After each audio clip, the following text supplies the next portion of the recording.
Hey guys, good morning. Happy Wednesday. It's Terrell here. It's 4 a.m. bright and early here in Connecticut on the East Coast.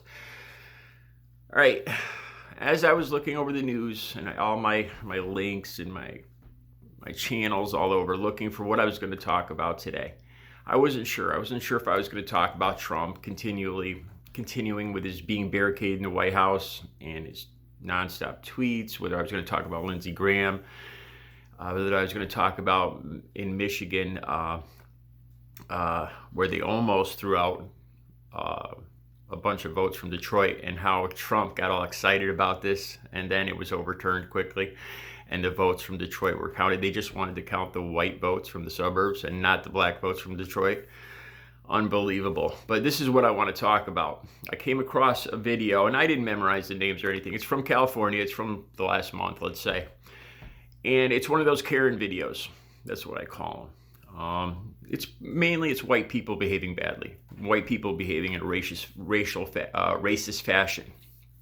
All right. Unfortunately, these have become all too common. What I wonder is, if I were African American, how much more of this I would see on a daily basis, on an hourly basis. You know, I think this is just a small fraction. I know this is just a small fraction of what really happens in probably the average African American or Muslim American, Asian American, anybody that looks different. And that's what I'm getting to in this video. All right. So I usually, like I said, I look on my community page. I shared the video that I'm talking about on my community page, and I watched it, you know, just out of curiosity, like I watch all of these Karen videos. And I don't know. I felt something very strong. I don't know if it was fear. I don't know if it was anger, disgust. I don't know what it was, but it was a strong gut feeling to just. The video stopped, and I just kept staring at the end of it for I don't know how long, for 10, 15 minutes, thinking, all right. And the more I thought about this video, I was like, this is what I'm going to talk about today. All right. In the video, the woman asks, one of the things that sticks out is, you're in a white neighborhood. Why don't you act white? Why do you act black? And and it took me a while to really digest that, because she said, why don't they conform? Why do they insist on sticking out? Look, they moved into this neighborhood. They knew the neighborhood. So why don't they just try to fit in and be neighborly? Yeah. Screw that. And that's not what I wanted to say. Screw that. And it made me think a lot more. It made me think, why is this woman asking these people that? Because at first she's putting it on the African American family, the black family, like they're purposely doing something that's un-American. It's just not right. That's disturbing and probably borderline illegal. They're not fitting in. And the more I thought about that, the more and I realized that's it, man. And that's why I feel so strongly about this. It's not because I'm part Native American. It's not because I have a lot of empathy. I think it's because I'm very individualistic, and I have no idea why. Being an artist, my whole life. I remember, I probably told you guys this before. I remember being babysat when I was about 5 years old, and my babysitter told me that I have to obey her. And I still remember this. And that word obey, man, I hated that word obey or fit in. Okay, let's think about that. So this white woman, this next door neighbor with her little doggy and her little taser, and then they ask her, look, you just came onto our yard with a weapon, with a taser. And you're yelling, you confront us, you come on our yard screaming with a weapon, and you're blaming them for being who they are. for just being. I thought about that more. So what is acting black? What does that mean?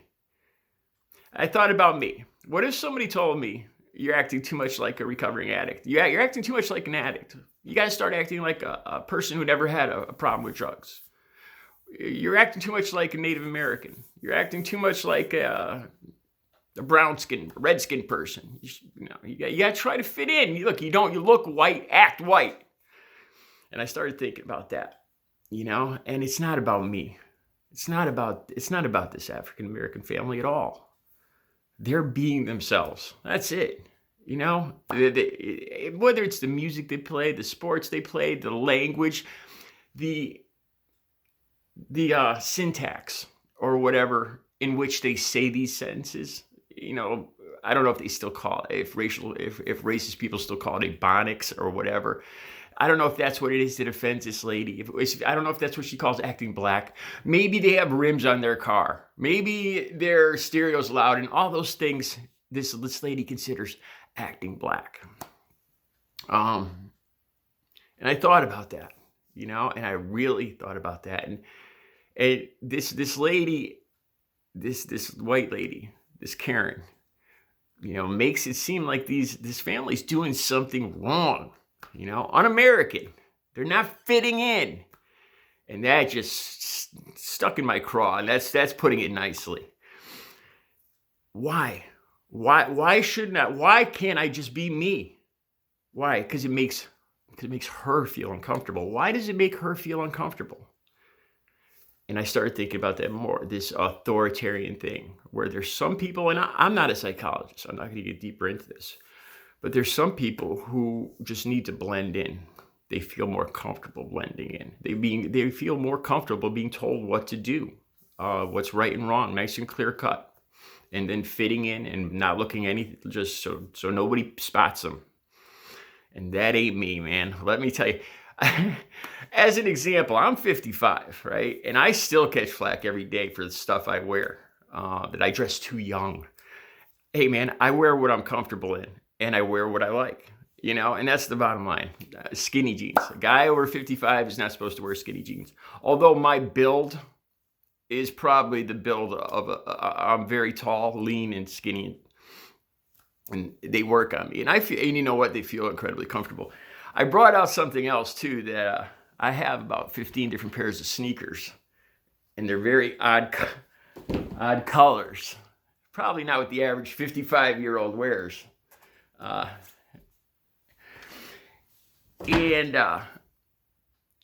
They're me, and I know people look at this.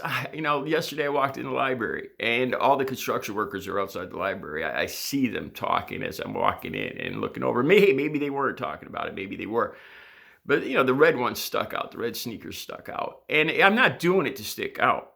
I'm doing it because I love color. I like feeling alive. One thing I despise is just fitting in. That's not who I am. I'm an individual. Now, I think that's why I'm probably an artist.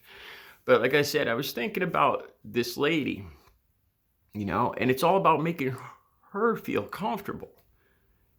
So a neighbor moved in and they're just being themselves. They're just being who they are. But it makes her feel uncomfortable, and she doesn't like it, and she wants them to change. So she'll feel more comfortable. And she's assuming that everybody else feels like her because she fits in.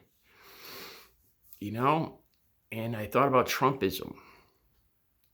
And I thought about one of my very close relatives, an older lady in her 70s, saying to me the other day, I want to ask you, Daryl, she says, men these days, what's wrong with men? They're not acting like men. There's so many women in politics. Women don't belong in politics. And I just laughed at her. I love this woman, but I laughed at her. I said, look what the job men have done over the last 240 years in America and overall, over the history of the world. Look at the job that men have done leading. Just killing each other left and right. Just in Russia and Siberia, I read on the news today, they found a road of bones in Siberia. People had dug up bones, I assume, from maybe the Civil War back in the early 1900s. They threw them on the road to use for traction in the ice. Skulls, ribs, femurs. I don't even know what to be more appalled about, the original slaughter or the people using them for traction in the ice. And I think about, men, and hey, man, I have no problem with women leading this country. And I like I said, I'm not a psychologist, but there's clearly two different kinds of people here. There's people like me that are just individuals and strong individuals. And I the more I watch this video, it got to the heart of who I really am. Not only do I need to be an individual, but I need to fight. I just got goosebumps. I need to fight for other people who are being stepped on for being themselves. This is why I'm a straight guy, and I hate homophobia. I hate racism. I do. It's trying to squash how God made them, and God made them who they are. And other people feel it's their problem because they feel uncomfortable because they need to fit in. And they want everybody else to fit in too, because when somebody doesn't fit in, it makes them question who they are, and they're insecure in who they are. And it makes them feel uncomfortable, and they can't have that. And I see, like I said, I'm not a psychologist. Last time I'll say it. But it started to fit in with the authoritarianism that we see with Trumpers today. They almost need to be told what to do. Whether it's right or wrong doesn't matter, but they need to be shown the way, the path, and stick to it. And the law, order, and punishment for those who don't follow the law and order. And I say screw that. I do. I think there's a higher power. I think we were all created how we were created. And asking somebody to change just to make themselves feel more comfortable is sad. It's sad. All right. I'll be back later with another video. You guys have a good Wednesday.